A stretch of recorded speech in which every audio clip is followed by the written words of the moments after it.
आप चाहते हैं ज़िंदगी में लकी होना, तो अगर आप चाहते हैं ज़िंदगी में लकी होना पहली कंडीशन।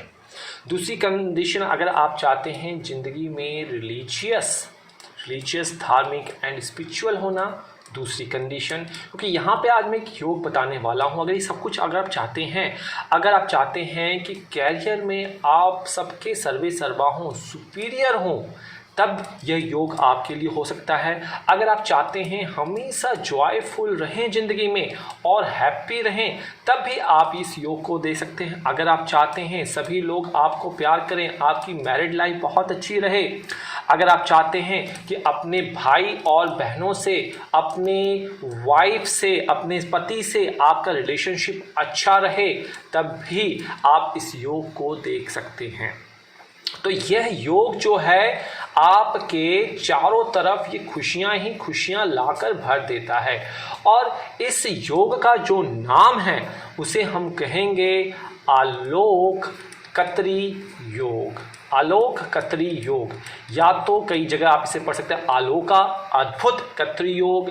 कब ये योग फॉर्म होता है, इसके लिए क्या कंडीशन है, कब एक्टिवेशन होगा, कब ये आपको रिजल्ट देगा, वीडियो को अंत तक देखिए। साथ ही साथ किसी प्रकार की सहायता चाहिए, हमारी ऐप को डाउनलोड कर सकते हैं, हमारी वेबसाइट पर विजिट कर सकती हैं। इंस्टाग्राम, फेसबुक, ट्विटर से हमारे साथ जुड़ जाएं, आपको यहाँ से भी बहुत प्रॉफिट होने वाला है। चलिए, अब आलोक कतरी योग क्या है ये मैंने आपको बता दिया भाई, इससे ये आपको प्रॉफिट हो जाएगा। अब आपको देखना क्या है, आपकी लग्न कुंडली में, चाहे लग्न कुंडली हो, चंद्र कुंडली हो या नवमांश कुंडली में, कहीं भी आप इसे देख सकते हैं। अगर आपकी लग्न कुंडली में आपकी कुंडली का कोई भाव देखना है, मान लीजिए आपने अपनी कुंडली में देखा, अपनी कुंडली का चौथा भाव देखा, कुंडली का चौथा भाव देखा, और आपको आगे पीछे और देखना है, क्या तीसरे भाव को देख लेना है, कुंडली का तीसरा भाव आपको देखना है, और साथ ही साथ कुंडली का आपको अगला भाव देखना है। तो क्या मतलब है, एक जो घर है उसके आगे पीछे का घर देखना है आपको। अगर इन आगे पीछे के घर में बेनिफिक प्लैनेट शुभ, जिसे हम कहेंगे शुभ प्लैनेट बैठे हो, शुभ प्लैनेट शुभ बैठे हो, शुभता हो, शुभ कितने 2 प्लैनेट होने चाहिए। कहने का मतलब एक इस घर में और इस घर में, नो मैटर कि पहला जो है त्रिष्ठाय भाव है, दूसरा पंचम भाव है, अगर इन दोनों घर में बेनिफिक शुभ प्लैनेट कुंडली के बैठे हुए हैं तो यह आपको एक योग बना के देगा जिसका नाम होगा आलोक कतरी योग। ये आप नोट करिए। मान लीजिए जुपिटर इस कुंडली में बैठा हुआ है, इस भाव में जुपिटर एक तरीके का शुभ प्लैनेट है, गुरुदेव है, ठीक है जी। और आपके पंचम भाव में शुक्रदेव बैठे हुए हैं, गुरु, शुक्र, बुध और चंद्रमा, इनको शुभ प्लैनेट की नेचुरल कैटेगरी में कहा जाता है, शुभता इनके अंदर है। तो जुपिटर अगर आपके तीसरे भाव में बैठा हुआ है, शुक्रदेव आपके पंचम भाव में बैठा हुआ है, तो यह आपके चौथे भाव को जो है मजबूत करेगा, ये आपके चौथे भाव को मजबूत करेगा, उसकी एनर्जी जो है गेन करवाएगा।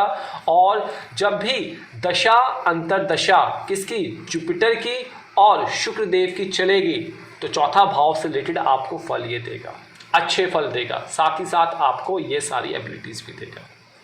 नोट कर लिया। साथ ही साथ गोचर में भी, जब गोचर की बात कर ले, गोचर में भी जब कभी चंद्रमा से जुपिटर तीसरे भाव में होंगे और शुक्र आपकी कुंडली में, वो साल का कोई भी पल हो सकता है, आपकी एज का कोई भी पल हो सकता है, आपको अच्छे फल वहां देने के लिए वो बाध्य हो जाएगा। सिंपल सा तरीका है, कुछ भी इसमें सोचने वाली बात नहीं है। साथ ही साथ ये योग कब फल नहीं दे, कई लोग कहेंगे कि जी हमारी कुंडली में तो ये योग है लेकिन फल नहीं मिल रहा।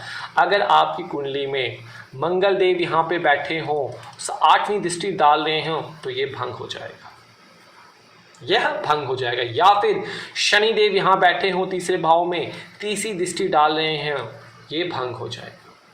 तो बेनिफिक होना चाहिए, इंडिविजुअल होना चाहिए, कोई भी इनके साथ नहीं प्रेजेंट होना चाहिए। तो दशा अंतदशा जब आएगी तो आलोक कतरी योग आपकी कुंडली में अद्भुत फल आपको देगा। तो नोट कर लीजिए, आलोक आलोक कह सकते हैं, आलोक कह सकते हैं, कत्री योग आपको शुभता प्रदान करेगा और lucky, religious, spiritual, career superior, joyful, happy, lovable और भाई सगे संबंधियों के साथ रिश्तेदारी बहुत अच्छी आपकी क्रिएट कर देगा। तो आपको सिंपल तरीके से मैंने बता दिया है, ये आप किसी भी चार्ट में अपने उठा के देख सकते हैं। जब दशा अंतर्दशा आएगी तभी इसका फल होगा, नेगेटिव इफेक्ट उसके ऊपर नहीं होना चाहिए और लग्न हमेशा आपका मजबूत होना चाहिए कुंडली में। तो आज यहाँ पे समापन चाहूँगा। नमस्कार, जय माता दी।